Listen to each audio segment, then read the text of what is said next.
Good morning. आज मी माझं मॉर्निंगचं routine तुमच्या संग शेअर करते. आज मी 6 वाजता उठले. हसबंडचं टिफिन करायचा होता. मग पहिले टिफिनच करायला घेतलं.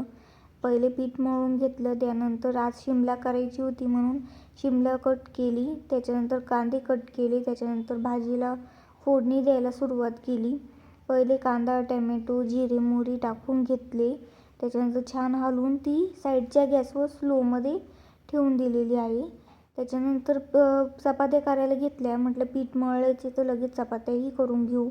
त्याच्यानंतर छानपैकी चपात्या करायला घेतल्या. मी तेल लावून करत असते चपात्या, कारण की त्याने मऊ राहतात. आणि पीठही आधी 5-10 मिनटं आधी मळून ठेवते, कारण की त्याच्याने छान सॉफ्ट चपात्या येतात ते, आणि संध्याकाळपर्यंतही छान राहतात. त्याच्यामुळे मी पहिले पीठ मळून घेते 10-15 मिनटं आधी, आणि त्यानंतर चपात्या करायला घेते. मग शेंगदाणे थोडे भाजून घ्यायचे होते, कारण की भाजीसाठी शेंगदाणे भाजलेले नव्हते. भाजून घेतले आणि त्यानंतर मिक्सरमध्ये ते बारीकही करून घेतले. मग ते भाजीमध्ये वरतून ॲड केले. थोड्या वेळ भाजी शिजू दिली. त्यानंतर मग जाळीत भांडे होते, मग ते थोडेफार लावून घेतले सगळे.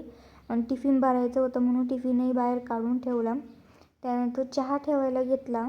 चहा ठेवला मी, आणि त्याच्यानंतर बाकीची थोडेफार भांडे लावूनही घेतले. भांडे लावून झाल्यानंतर चहा उकळत होता, तर मग टिफिन भरून घेतला लगेच.